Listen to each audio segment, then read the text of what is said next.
Hello, everyone, and welcome to another episode of the Influence Economy podcast. I am your host, Shana Davis, and I'm so glad that you're here. But before we get started, I would love if you would do me a favor.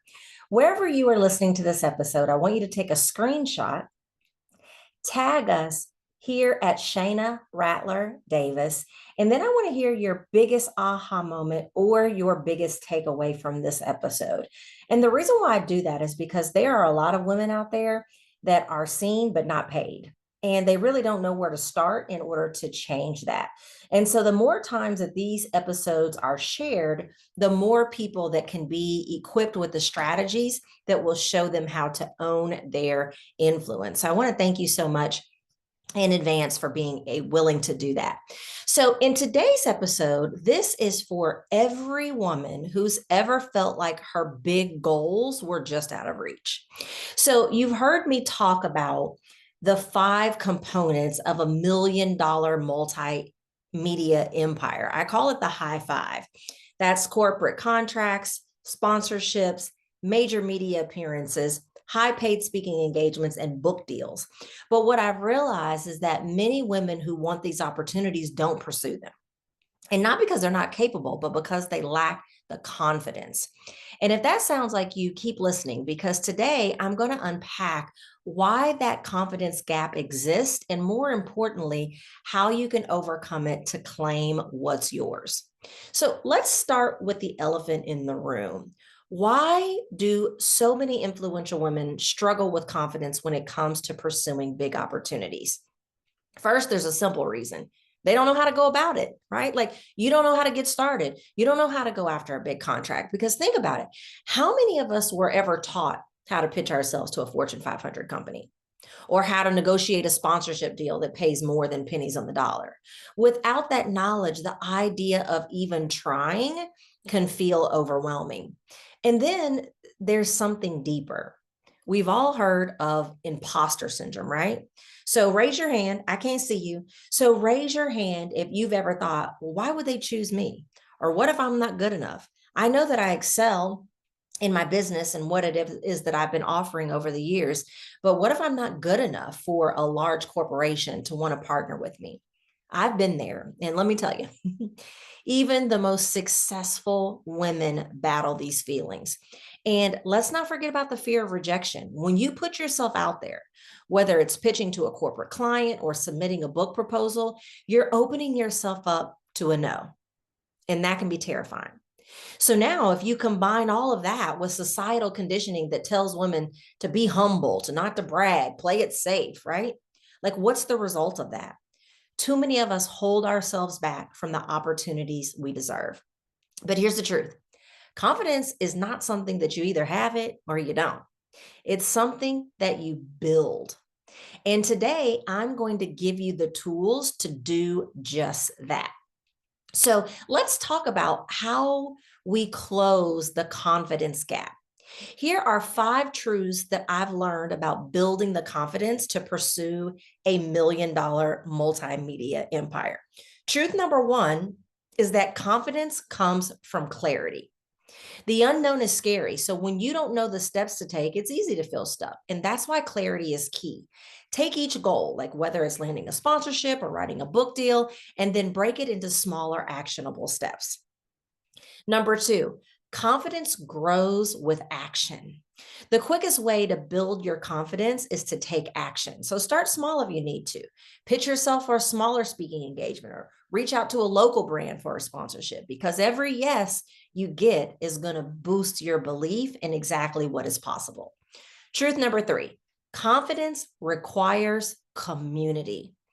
Who you surround yourself with matters. So find mentors and coaches and peers who have walked the path that you want to take. And they'll remind you that you're not alone and that your dreams are absolutely achievable. Number 4, confidence thrives on preparation. When you're prepared, you're going to feel powerful. So practice your pitches, refine your media kit, do the research on what corporate clients or publishers want. The more prepared you are, the less intimidating the process will feel. And then truth number 5, confidence is built on your why. So finally, remember your why. Like, why do you want these opportunities? Why is it, is it to create generational wealth, inspire others, make a lasting impact? When your why is stronger than your fear, you'll find the courage to move forward. So we're going to take a quick break. And when I come back, I'm going to share with you how you can overcome some of the most common challenges when people are going after what I call the high five. We'll be right back. Ready to turn your influence into income? Take the Influence Growth Assessment. In just minutes, you'll uncover the next steps to grow your visibility, attract bigger opportunities, and boost your profitability. Visit myinfluencestyle.com to take the assessment today. A new era of success is waiting. Let's make it yours. All right, welcome back. So today we're talking about confidence. That is one of the number one things that makes even the most influential people leery of going after what I call the high five. Again, that's corporate contracts, sponsorships, major media appearances, high paid speaking engagements, and published book deals. It's the confidence to go, how the heck do I even do this? Like, am I prepared for the big leagues, right? Like, am I prepared to move on up to the east side, right? And so we've been talking about like how we can close that confidence gap. And so now before we wrap up, I want to address a few common challenges that might still be holding you back. Challenge number one is fear of rejection.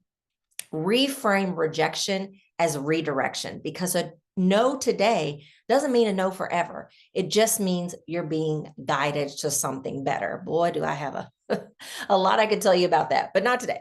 Challenge number two, limited networks. If you don't have access to the right people yet, start by showing up in the right places.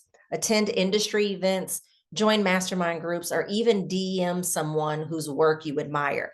Now, I want to give you a little secret here. Now, you might change your mind about how you think about me, but it's all good. So when I talk about attending industry events, what happens if the industry event you want to attend, you don't meet the criteria to attend? Like, let's just say, for example, you offer a product or a service that helps CPAs, and the National CPA Association, I don't even know if that's a real thing or not, but let's just say the National Industry event for CPAs is happening, and you want to go there because you know that you can put yourself in front of potential clients there, but it's past the deadline for you to be able to speak there, and you can't attend that industry event as an attendee because you're not a CPA, right? Well, I've got a little hack for you. I call it conference stalking. Because I say all the time, like, okay, you maybe not be able to attend the conference, but what stops you from being in the hotel lobby?